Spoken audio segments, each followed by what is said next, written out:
przyjemnej podróży.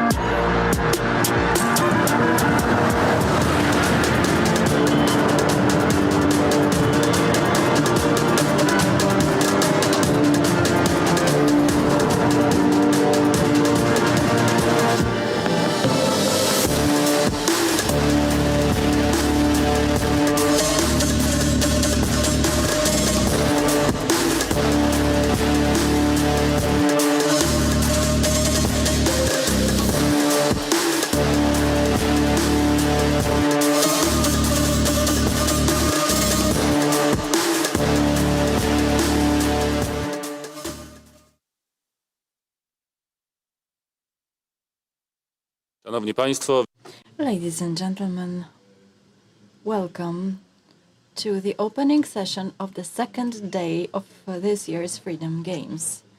Now I have the honor to announce the presentation of Leszek Balcerowicz, the author of the Polish Economic Miracle, former president of the National Bank of Poland.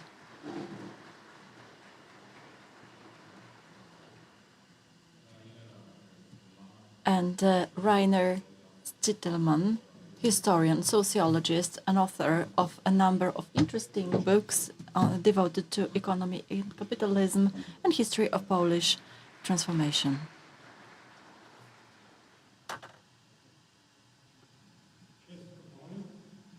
I know for a lot of people, capitalism is a bad word. And they tell you a lot of myths about capitalism. For example, capitalism is to blame for hunger and poverty. Fact is that 200 years ago, before capitalism, 90% of the worldwide population lived in extreme poverty. 90%. Today it's less than 9%. And most people, if they hear the word famine, they think about Africa, but this is not true.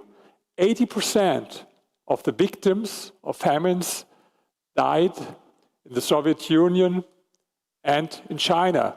One example is Mao Zedong's Great Leap Forward from 1958 to 1962, where 45 million people died as the result of the biggest socialist experiment in history.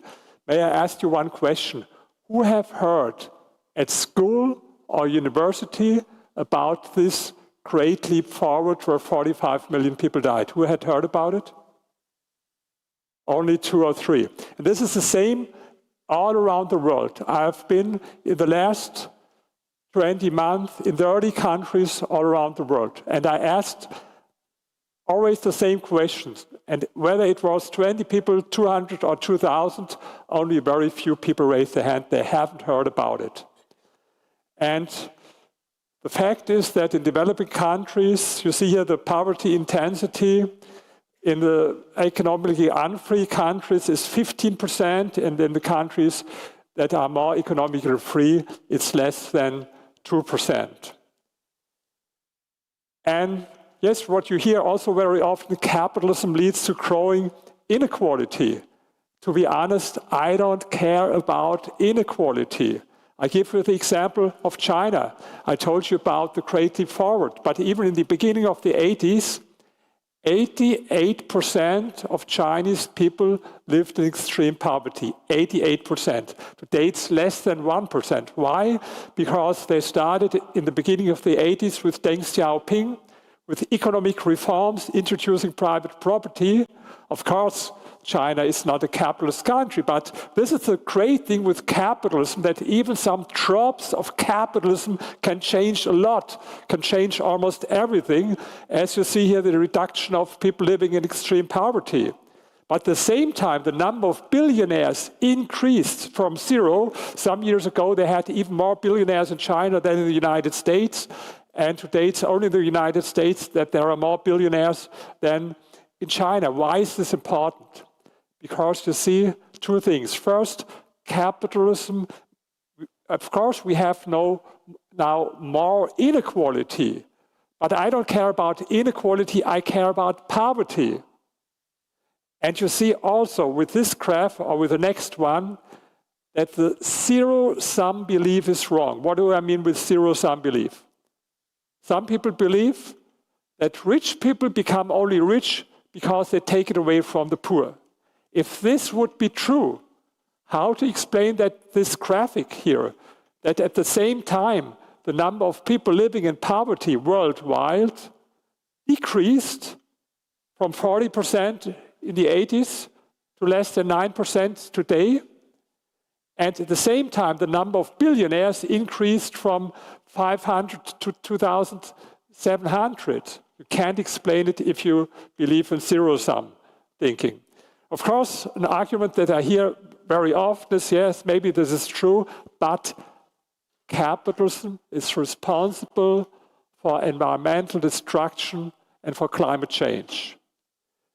I don't know whether you know the Index of Economic Freedom. It's a ranking of all countries all over the world, 180 countries. And at the top are countries like Singapore or Switzerland. At the bottom are countries like North Korea, Venezuela, or Cuba. And then there is another index, the Environmental Performance Index from the Yale University. And if you compare both, you see that the environmental standards are much better in countries that are more economically free than in countries that are repressed. And I give you an example from my country, where I come from. You know, Germany was divided in capitalist West Germany and socialist East Germany. And you see here, the annual per capita CO2 emissions were 3 times higher in socialist East Germany than in capitalist West Germany, 3 times higher. And with other airborne pollutants, it was even worse. You see here sulfur dioxide. It was even 10 times more in East Germany than in West Germany. Another argument is, yes, maybe, but the resources of our planet are limited, and for this, unlimited growth is not possible. But you see, growth doesn't mean today always that you need more resources. On the contrary, you see here an example from the smartphone. This world, it's not complete. More than 30 devices. Today it's all in one, and you have it with a lot of other things, like with this e-books, or with this how you hear music. When I was young, we had this so-called LPs. So it's not true that you need always more and more resources. And then what we hear very often, capitalism is dominated by the rich. They set the political agenda. I don't want to speak about Poland or about Germany. Of course, this would be ridiculous if someone would tell us that rich people rule here. But how is it in the United States? Even in the United States, of course, it's important to raise a lot of money to become president of the United States. But it's not all about money. Otherwise, Donald Trump would have never been president of the United States.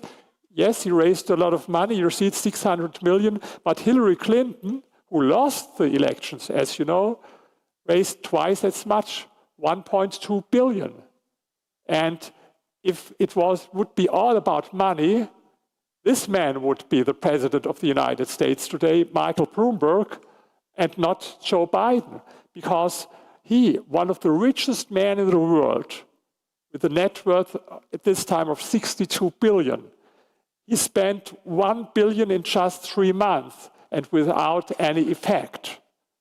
And in my book, I have here research about 17, that only in 2 out of 17 elections in the past 64 years, unequal campaign spendings or who raised more money made the difference in the outcome of the elections. Only in 2 out of 17 elections.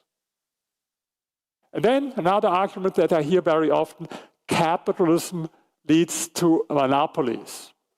Yes, this is true. Sometimes capitalism leads to monopolies. But much more important, capitalism always destroys monopolies time and again. Here I have the headline from the British newspaper Guardian in 2007. Will MySpace ever lose its monopoly? If I have the lecture with young people, they ask me, what is MySpace? I never heard about it. And the same year, Forbes magazine, the cover, Nokia, 1 billion customers. Who can ever catch the cell phone king? Who has Nokia telephone now here? I think almost no one. So yes, capitalism can lead to monopolies, but destroy monopolies. Another example, Xerox. In the United States, even if they make a photocopy today, they speak about Xeroxing because they had a market share of 95%. Today it's less than 2% because other competitors from Asia were more successful. Or Kodak, maybe you remember this, the older ones. 90% market share in the US film market, 85% US camera market. Then they underestimated the shift to digital cameras and they got insolvent. So there are a lot of examples. The only monopoly that is hard to destroy is a state monopoly.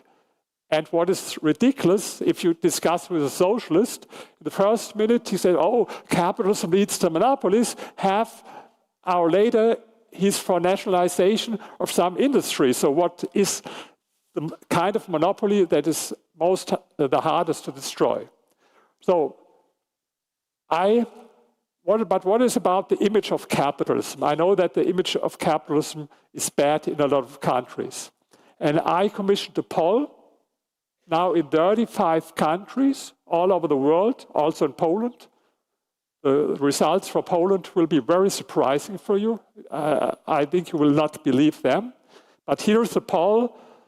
I commissioned it, and it was by Ipsos Mori. This is one of the leading, most prestigious polling institutes in the world. And this poll and another poll cost me 660,000 euros. I paid it from my own pocket, not because I had no ideas what to do with my money, but because I didn't find someone to support it. So I had to pay it all from my own pockets at 660,000 euros. But this was the biggest poll ever done in history about the image of capitalism. And I've done it in all these countries. And I will show you, we had one test. We call it the association test. We ask people, what do you think if you hear the word capitalism? And we had some positive and some negative words. And here you see a very interesting comparison between Germany, Poland, and Vietnam. For example, capitalism means freedom. In Poland, 61% believe capitalism means freedom. In Vietnam, even more, 71%. In my country, Germany, only 35%. Or capitalism means innovation. 69% in Poland, 80% in Vietnam, only 45% in my country. So you see that the image of capitalism is much, much better in Poland as it is in Germany. Maybe you don't believe it. I know that in every country people believe we are the most capitalist, anti-capitalist, but this is not true. The same questions, the same methodology, and one of the leading polling institutes, and so you could compare it in all these countries. You see it here, the positive associations in Germany were only 52%, and negative 74%. And if you compare in Poland, we had 67% positive and 61% negative associations with capitalism. And for some questions, we did not use the word capitalism because even the word has a negative connotation for a lot of people. Even if they hear capitalism, they get upset. And so we had some questions where we did not use the word capitalism, but we described what a free market economy means. It were 6 different questions. And maybe it comes to your surprise, but the most positive attitude in all of these 35 countries was in Poland. You see here, it's a coefficient, we call it the pro and anti-capitalism coefficient, and every number higher than 1 means positive attitude, any number lower than 1 means negative attitude, and you see a very negative attitude. The worst one is in Russia or Turkey, and also in my country, in Germany, it's negative, but in Poland it's 2.4, followed by the United States, Czech Republic, South Korea, Japan, and then Argentina and Sweden. When I did this poll, almost two or 3 years ago, some people talk about Argentina. I don't believe it. You know, they are all Peronist. People in Argentina, pro-capitalism, I think there's something wrong with your poll. But what happened? 2 years later, they voted for Javier Milei, for narco-capitalism. I was not surprised, because I know it before from my polls that the attitude has changed. The same with Chile. Chile is the most capitalist country in Latin America for a lot of decades. But in my poll, you see here that people in Chile have a negative attitude toward capitalism. People didn't believe it. What's wrong with this poll? But half year after this poll, in Chile, they voted for Gabriel Boric, who is a socialist. So you see, even with this kind of polls, you can see a little bit in the future. But this was only about the questions where we used the word capitalism, where we didn't use it. Now, you see the result from all in all 34 different questions about capitalism. And this graphic here is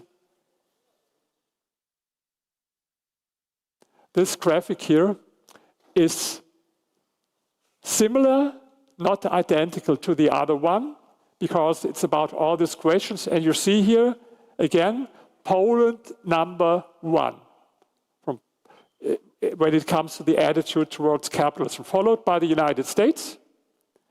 South Korea, what is not a surprise, South Korea in the 60s was one of the poorest countries, as poor as African countries today. Today, it's one of the leading export countries in the world, and I've been there several times in South Korea. It's amazing.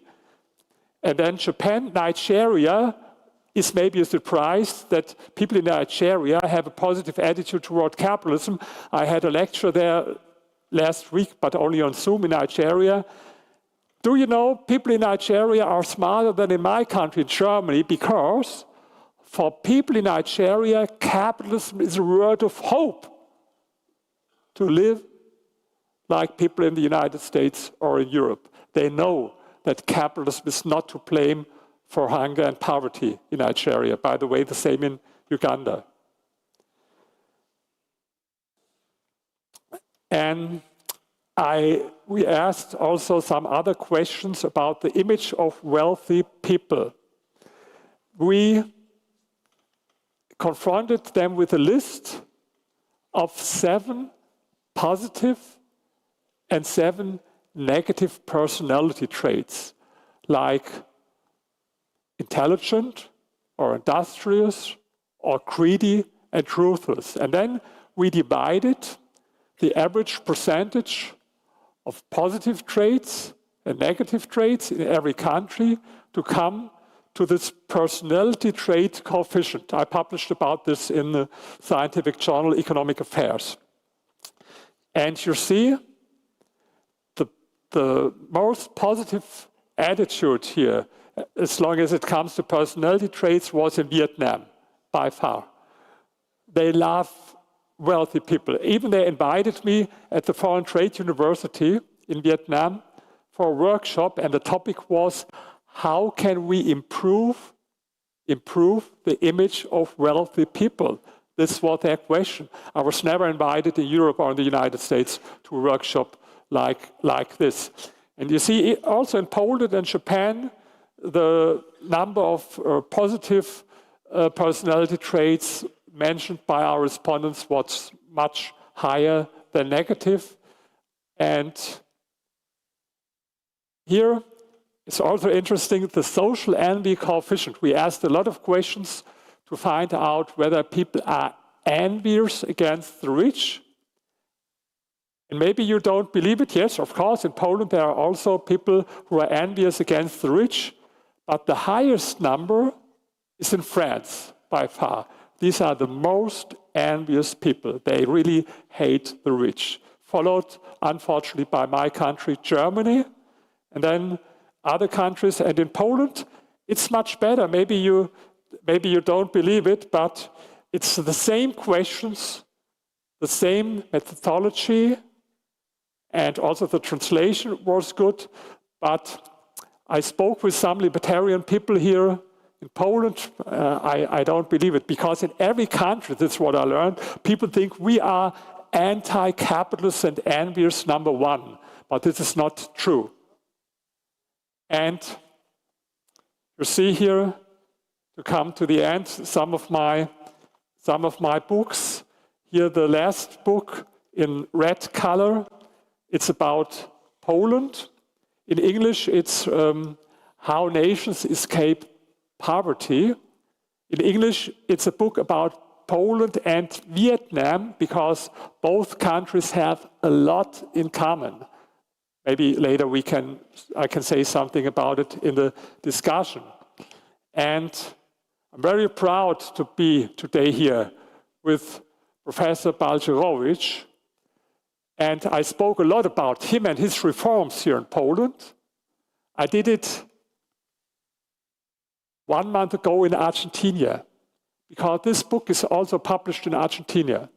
And I was there in a lot of cities in Argentina, and I always spoke about Balcerowicz. Why? Because Javier Milei, of course, his personality is much different to this man. I couldn't imagine Balcerowicz with a chainsaw shouting there very loud. Yes, it's not his style, but Milei's style. But they believe in the same things. They believe in the teachings of Mises, Hayek. They believe in capitalism, in the free market economy. They share the same convictions. And the situation, and this is what I told people in Argentina, in Poland, in the end of the 80s, was very similar to Argentina, because in Argentina they had some 100% inflation rate as you had it in Poland. They have a very high debt as you had in Poland. And they had a lot of people living in Poland in poverty. Poland was at this time one of the poorest countries in Europe, as it is in Argentina. And of course, they had both a lot of state intervention. And so I told people in Argentina, what can you learn from Balcerowicz and Poland? Today, Poland, since 3 decades, it's Europe's growth champion. Europe's growth champion. So you can see 2 things. First, it's absolutely possible these kind of reforms work. Lesson number 1. But lesson number 2, it's even more important. And I hope that people in Argentina understood it. I told them, before things become good, a lot of things become worse. In the first 2 years, there was a negative GDP in Poland. The number of people, jobless people, unemployed people, raised in a statistic. You can discuss whether the statistic before was true or not, but the fact is hidden unemployment in socialist times became open unemployment. And it was always the same when Maggie Thatcher had their reforms, great reforms, in Great Britain. First, things became worse before they became good. And this is also what happened with Ronald Reagan in the United States. It's always, you can't expect that things that were messed up for decades can be fixed in half a year. And this is what I told people in Argentina. Whether Milei will be successful or not depends especially whether you are patient, whether you understand that it needs a time and not only 1 or 2 months, but maybe 2 years where some things become worse. Of course, you need some good news. I remember Balcerowicz told me there was some time a headline in the newspaper, eggs become cheaper. These were good news, important at this time. As you have it today in Argentina, inflation came down from 25% every month to 3% now every month, what is a great success. But of course, in other things become worse now in Argentina. They have still a lot of problems. And so I had my lectures all about Poland in Argentina to tell these people, you can learn a lot from Poland, that these reforms work, but not from one day to the next. And my idea would be, I don't know, Mr. Professor Balcerowicz, if we can make it happen, I would love to meet you and Milei together, because he should become a consultant for Argentina, because they believe in the same things, but the difference, he has done it here in Poland, successful. And in Argentina, they still have to do it. So, I'm an historian. I don't believe so much in kind of theories. I'm not an economist, but I look in history what works and what does not work. And here in Poland, it worked. Of course, there are problems, but what do I think about the future of Poland? Maybe we can discuss now. I want to learn from you. The good thing is, I'm not a fan of this peace party. In Germany, we think it's a far-right party. Maybe it's a far-right party as long as it comes to migration or to family or nation. But in the economy, for me, the peace party is more kind of socialist party. I don't know whether now we can discuss it. Tusk will do a better job. I think you should have some more reforms here in Poland, a lot of more reforms. You have too much state-owned companies, and there are a lot of things to do. I don't know whether the new government will do these things. And unfortunately, I'm in a way a little bit pessimistic about the future of Poland, and I can tell you why. It's because of us, Germany. Because you, here in Poland, depend in a way, of course, from Germany. When we become sick there in Germany, you can't stay healthy, unfortunately. And we have now a crazy government with a former author of children's books, who's now Minister for Economy from the Green Party, and they restructure the whole German industry in the direction of a planned economy. It started in Angela Merkel's time, and now they go faster and faster in the way of a planned economy. Of course, they don't call it a planned economy, but what's in the end the difference between a free market economy and a planned economy? It's very simple. In a free market economy, companies decide what to produce. In the end, it's consumers' choice. You decide every day whether, for example, Jeff Bezos is successful or not, if you order things on Amazon or not. And in a planned economy, politicians and government officials decide what to produce, as they do it now in Europe, when they tell our automotive industry what kind of cars they have to produce. This is, for me, a pure planned economy. This is kind of socialist thinking. And for me, it's very simple.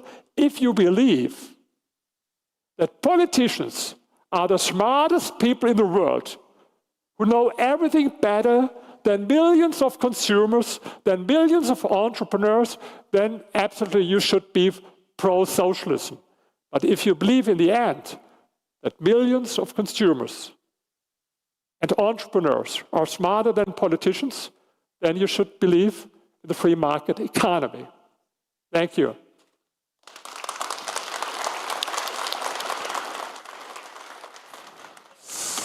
So, yes, it's a pleasure now.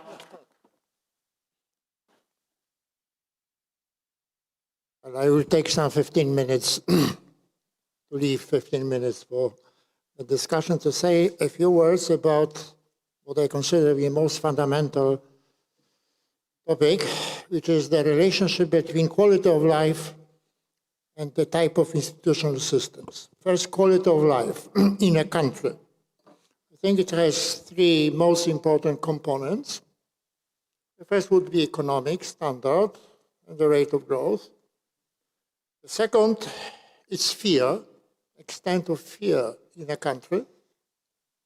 And it may be a fear because of criminals, or it may be a fear because of the type of the state, dictatorship. And third type of inequalities.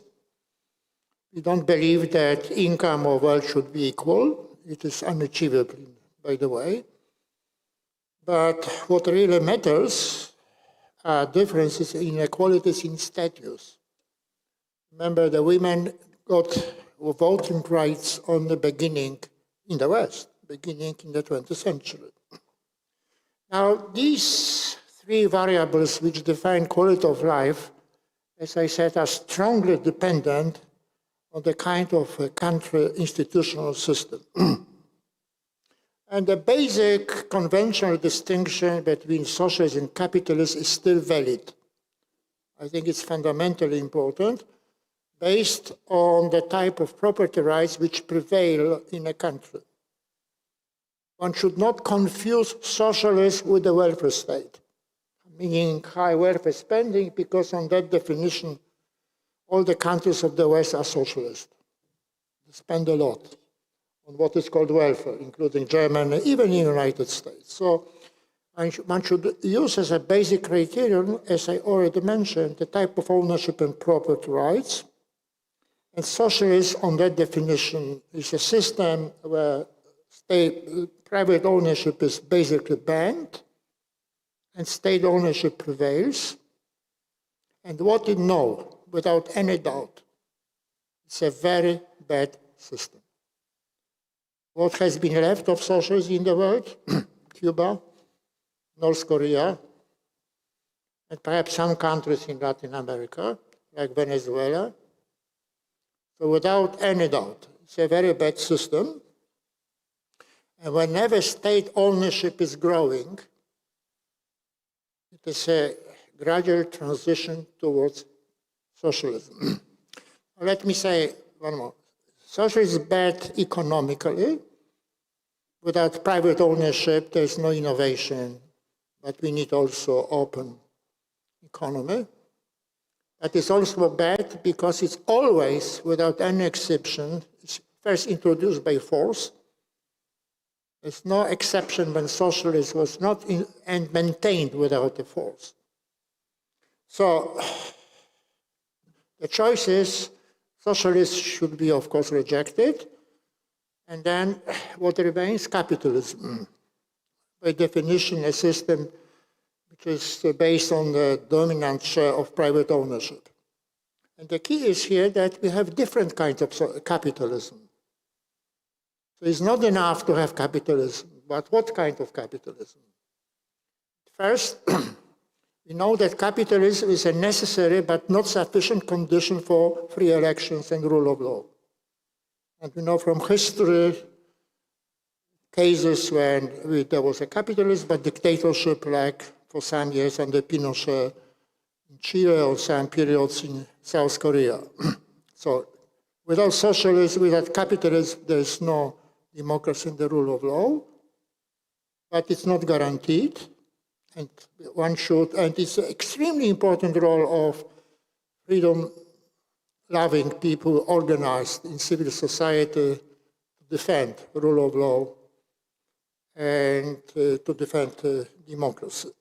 Second, capitalism differs in economic dimension. The higher the share of state ownership, the worse for the economy. And we, as Rainer mentioned, we have the excessively high share of state ownership. The proper share of state ownership is zero. There is no, I think, rationale for maintaining state enterprises. For obvious reasons, they are inefficient and they poison politics through nomination, etc., etc. So capitalism differs, even though it's better as a system from socialism, but it differs depending on the role of the state in the economy and whether we have a democracy or dictatorship. It also differs regarding extent of regulations. Especially bad are those who restrict economic freedom, including protectionism. Very bad in small countries. And it differs regarding fiscal, the state of public finance. Many people tend to blame crisis on free markets, but certain fiscal crises are not due to free markets because fiscal public finance is a domain of the state. There are many cases of fiscal crisis. But even if there is no crisis, there is a problem. How high is the spending? Because the only factor which drives up taxes is the spending. And we have this in Poland. So public spending has been increasing, mostly because of the social spending. We are in a top in Europe regarding the share of social spending as a ratio of social spending to GDP. So let me finish first to leave some time for the discussions. What are the problems in the Polish economy? Yes, we've been successful compared to 1989 and compared to many other countries.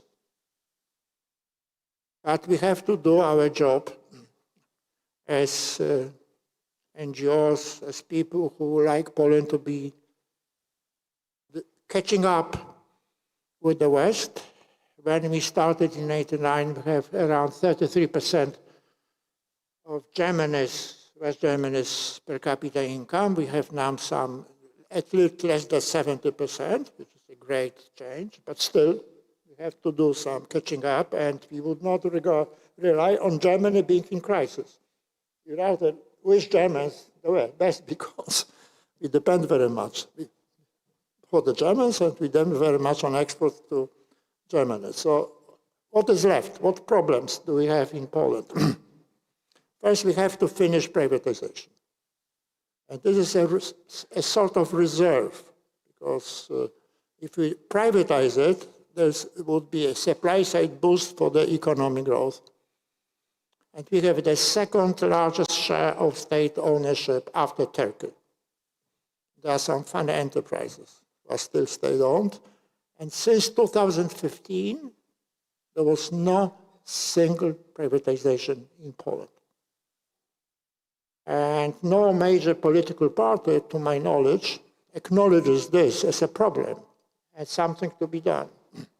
So this would be the first. Second, excessive regulations.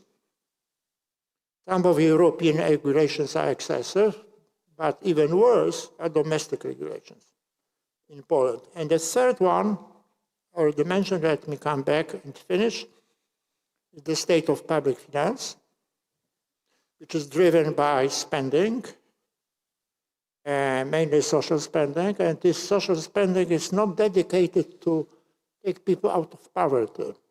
It's a sort of political bribe.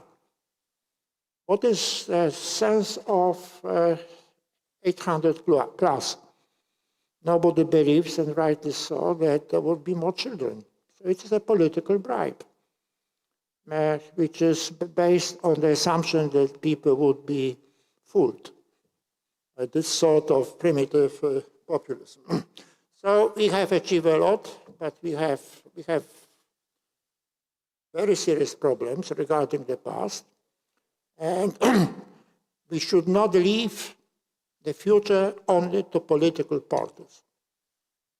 It is good that we don't have one single party, several, but they do not compete on economic reforms. there is a very bad consensus among political parties in Poland. They do not have a reform agenda. So what is the conclusion? We need a civic, persistent, and massive mobilizations for reforms in Poland. Thank you very much.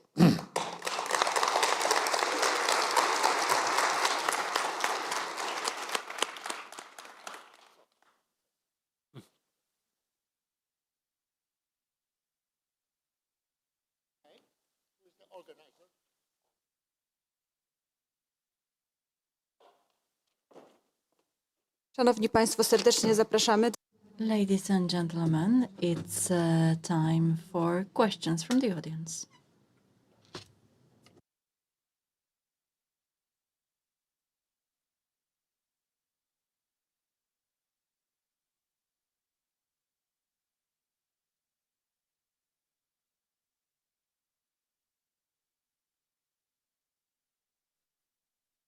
It's a question more to the professor. May I ask, because our living standard in Poland has been steadily increasing for over 30 years now, I believe the trouble is that you cannot convince people you need reforms as long as they are feeling that their living standard is increasing. And it is. It is a fact. Despite all the problems we have, we are still getting richer and richer. And I think that's why this ill-minded consensus is still in place, because we keep growing, so nobody cares about further reforms, because you feel it's getting better, so why care? And I wonder if there are any examples of countries that actually felt that they are growing, but not fast enough, and that's why they need the reforms, rather than countries that just went straight up bankrupt and only then started reforming. Thank you. I understand the point, which is I think, correct, is that most radical market-oriented reforms and fiscal stabilization have been undertaken when economic situation was very bad or fiscal situation very bad, and there was no better choice. One has to continue. But there were some exceptions. I think Mrs. Thatcher in Britain has reformed without a deep crisis. And I would mention some other cases in the West. In Poland in 1997, I remember that because then I was a member of the Buzek government as a deputy prime minister. We did not face a crisis, but we wanted to catch up.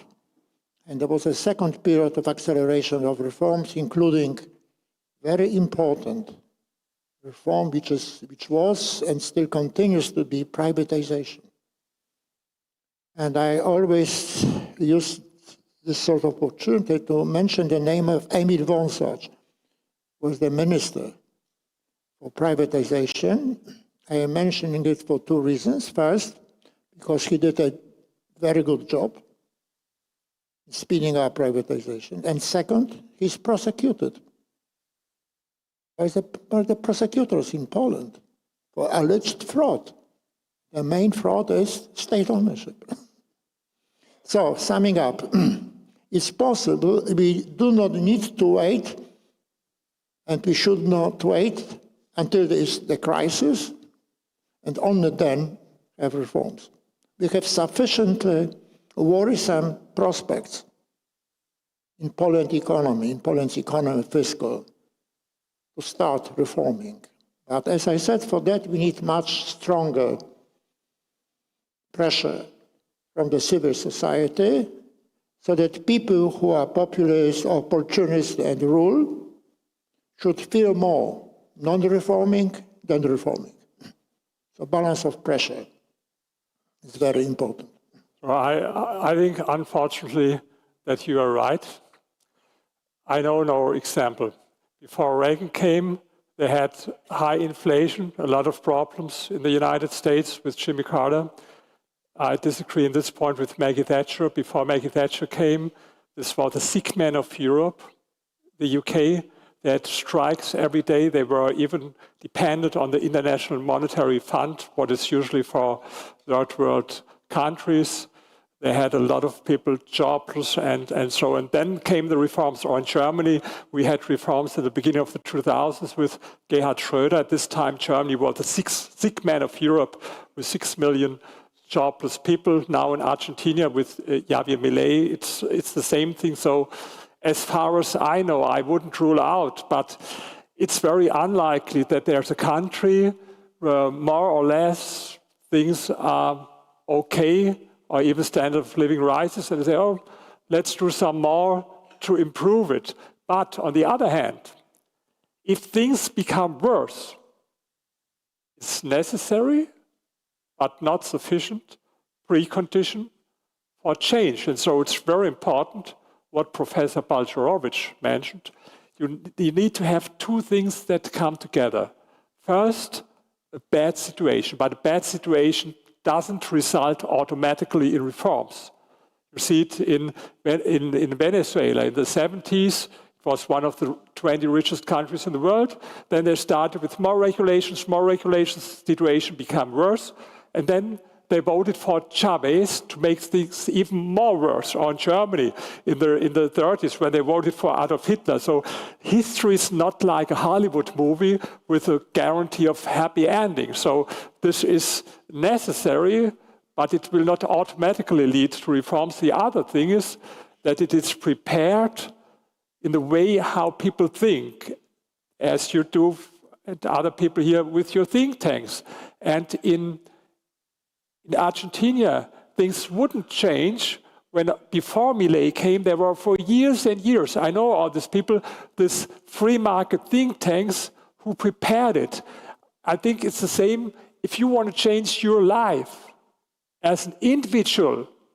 First, you have to change your mindset. It was the same in the UK. Before Maggie Thatcher came, there were this Institute of Economic Affairs, Adam Smith Institute. In the United States, the Heritage Foundation, Cato, there was Milton Friedman, the Free to Choose, and they prepared everything. And then, okay, you need maybe a Hollywood actor as Ronald Reagan, maybe someone with a chainsaw like Javier Milei, maybe someone like Balcerowicz. You need then these politicians who do the reforms, but before, people have to change their mind. And so I think this is the most important thing. Don't trust in parties, but trust in this way to change how people think. And don't trust every economist. Economists differ. And this brings me again to Mrs. Thatcher. When she was starting to launch fiscal consolidation, it was necessary in the United States. It was, I think, early 1980s. 364, as I remember, leading economists were protesting, warning that there would be a collapse of the economy. Oh, I didn't know. There was an elite of the economists. And my advice is, the conventional and very important distinction between the supply side and the demand side. Now, there are demand-side economists who want to stimulate the economy by extra spending. And there are some supply-side economists who say, well, what matters the most is the institutional form of the supply side, and this is why privatization matters. The basic distinction between economic systems are based on the supply side. Socialism versus capitalism. So never, I advise you, don't trust very much those economists who focus only on the demand economists. And then they usually urge extra boost to spending. Demand reforms on the supply side. Whenever you have state ownership or extra regulations, etc.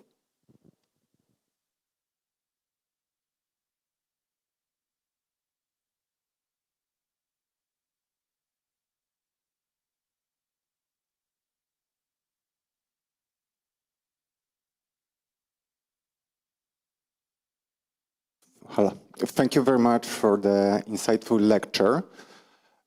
My question is about values, because we've heard a lot of comparison between Javier Milei in Argentina and Polish liberals in early 90s.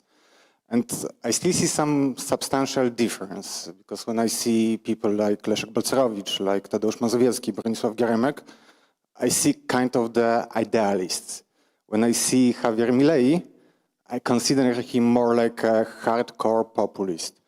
And I wonder, for the successful transformation, is economy enough? Is it everything?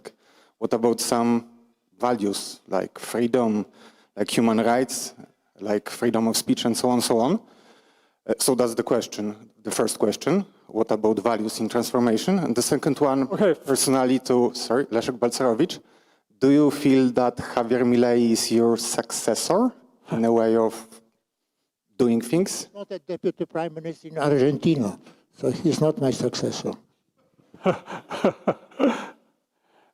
No, but as I think of, they call him a populist, Milei, and in the way as he speaks, the way he acts and the self-marketing, they compare it sometimes with Trump or with Bolsonaro.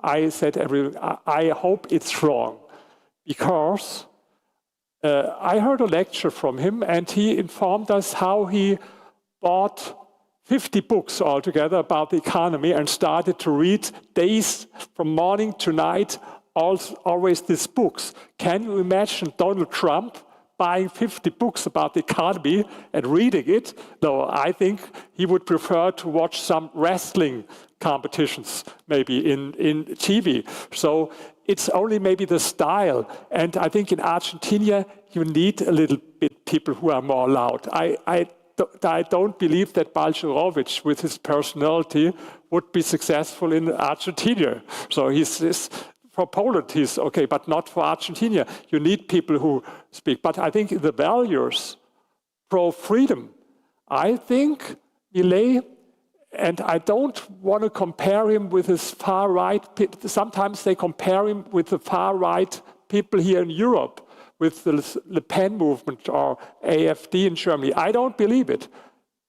For example, Milei is very strong pro-Ukraine, was what is very important for me, because there are a lot of strange far-right people, and even in the libertarian movement, who are pro-Putin today. He's absolutely pro-Ukraine, he's pro-Israel, and he's pro-United States. And this is the contrast. I know it from our far-right party in Germany, who is pro-Putin, anti-Ukraine, even a lot of anti-Israel people, and of course anti-American. And so I think Milei and Balcerowicz, you should speak for yourself. I think in fundamental, they believe in the same values, not only in capitalism, but also in freedom and in Western society. Well, I'm not going to speak about myself, but about freedom. I once have written an essay entitled "The Economic Freedom, Fundamentally Important and the Most Attacked." And the essence or the core of economic freedom is private ownership. Plus, whether we have excessive regulations or not.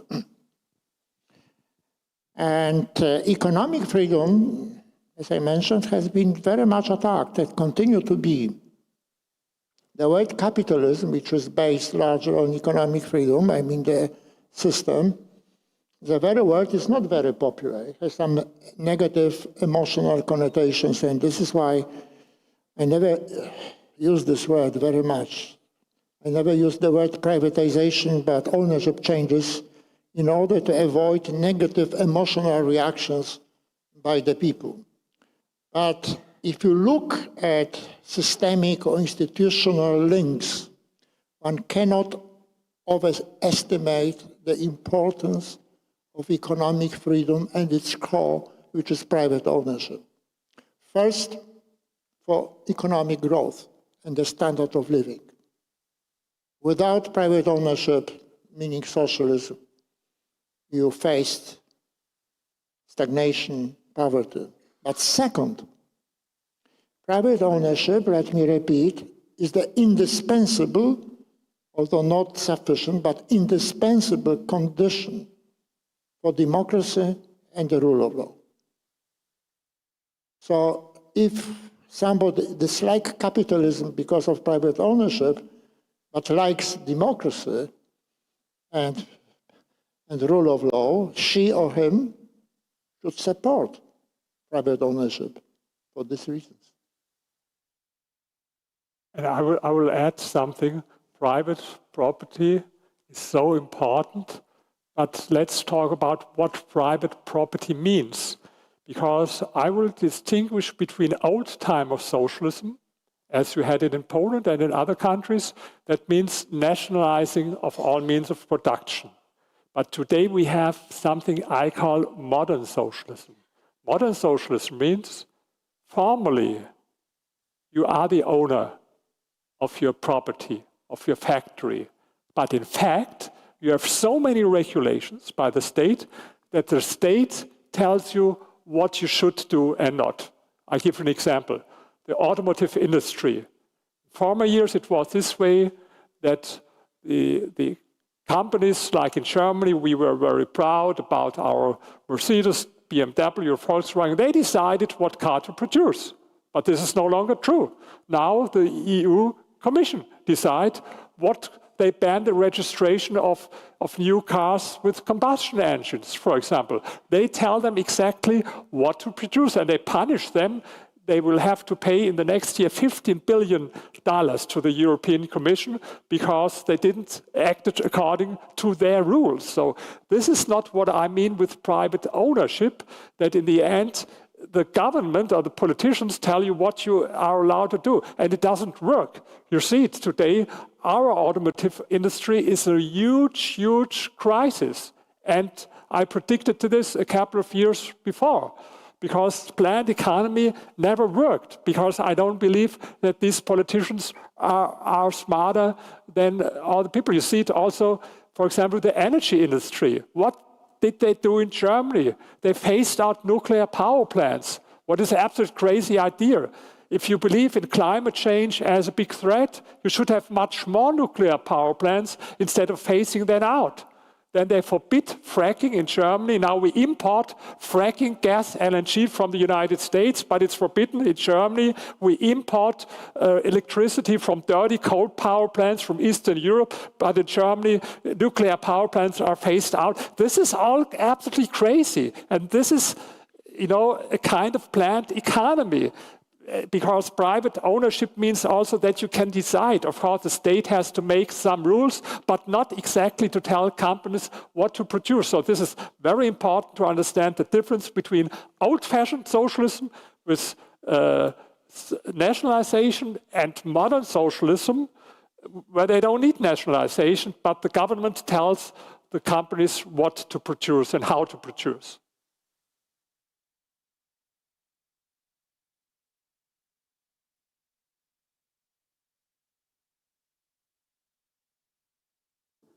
Thank you. First of all, I'm a big fan of both of your work, so thank you very much over the years of your intellectual work. So now to my question. I think for the last couple of years, or decades, liberals have always emphasized the state versus private markets. But I think what we might have forgotten is how to build capacity for the state, because we are not going into a world of anarcho-capitalism, but instead we will have liberal democracy where the state takes integral parts of our public life. So Tyler Cowen and others have this idea of state capacity liberalism, where they say, okay, besides all the private initiatives that we have in the economy, maybe we liberals should focus on how to do good statecraft. How do you think we are doing this, or how we are on track of this, building the institutions of the state, for example, good infrastructure investments, good public institutions that work. So if the state, if it does something, does it properly, because the reform agenda is basically suffering from that the states are not doing the stuff that they want to do good enough. How do you think about that concept? So I'm not against the state. We need a strong state, a very strong state. But for what? For internal security, for police, for the army. And the problem today is not whether weak or strong state, but the state is very strong, where it should be weak, in the economy, or they influence how you think, in censorship, in social media, where they should go away. And the state is very weak, like in Germany, our army, for example, or our police, where it should be strong. So it's not about weaker, but the state should focus on the things that the state should do, but they do not. They focus on redistribution and all of this crazy stuff. I don't know, what is your opinion about state? One of the most useful distinctions in analytical economics is between public goods and private goods. It's nothing to do with public ownership versus private ownership. By definition, public goods are those who cannot be bought on the market. So how many goods are public? Very few. National defense. You cannot buy it individually on the market. Probably part of the internal security. If the budget was limited, state budget, to finance the public goods only, because otherwise it's not possible, even if you add some subsidies to education, and the ratio of taxes to GDP would be no more than 10%, more or less. But in the West, it's more than 40%, including Poland, which is over 50%. So overwhelming part of fiscal spending does not go to public goods, but redistribution. And sometimes it is a redistribution from the poor to the rich, not always for the rich to the poor. So public good versus private goods. Remember, that's very important. Someone showed me that the time is over. I have more time, but it's on you. What do you think? We have to stop, or can we go on? Yes, I'm really sorry the time has already stopped. So thank you very much, and see you in 15 minutes on the next panel. Great applause. Thank you very much. Thank you. Thank you. Jedzą kanapki z kawiorem. Nadzwyczajna kasa. Obrażanie dziennikarz telewizji polskiej. Chodzi o działania polityczne. Przygotowanie ofiar dla pedofilów. Für Deutschland.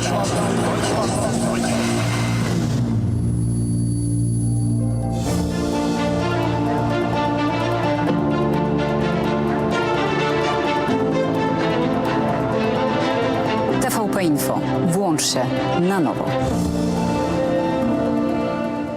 Radość, nadzieja, życie, wyzwanie, pasja, pamięć, zaufanie, pokój, jedność. Słowa tworzą świat.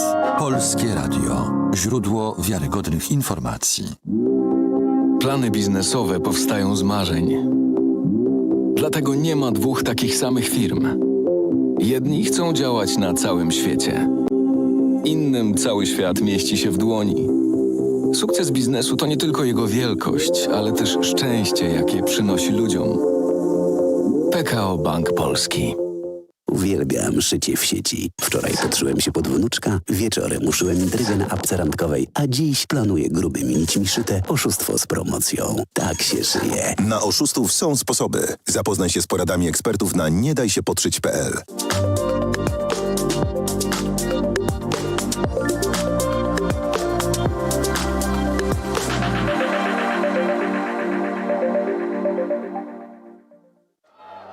It's not always easy to recognize. It may look like this, or like this. It may be a burden, but it is a responsibility that we embrace nonetheless. But if it means this for one person and this for someone else, maybe it ultimately means being there for one another. It isn't handed to us, but we know where to find it. And how it feels, how it tastes, and what it sounds like when we finally have it. It means different things to different people, but for many, it means everything. And if we all fight for it, it will eventually bring us together.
Polskie Radio. Jedynka.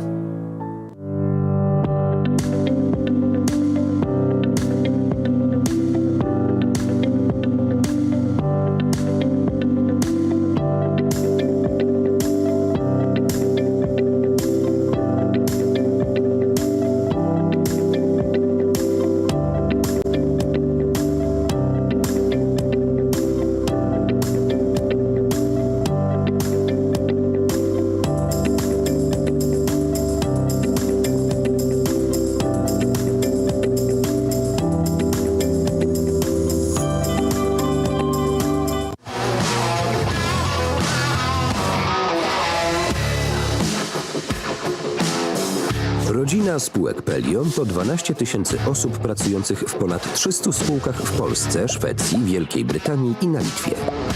Jesteśmy liderem w branży ochrony zdrowia. Od 1990 roku dbamy o długość i jakość życia. Pracować z nami możesz w jednym z 7 obszarów.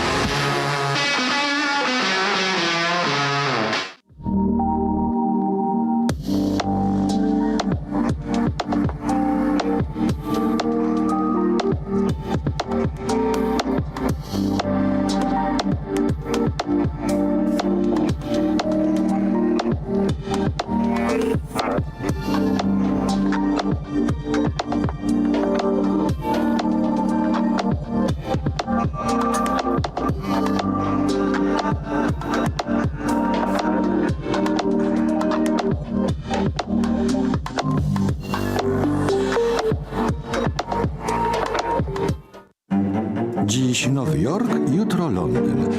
Za chwilę Paryż, Warszawa, Berlin. Na całym świecie kultura pulsuje rytmem. Wystarczy tylko włączyć dwójkę. Dwójka, Polskie Radio. Jesteś na miejscu.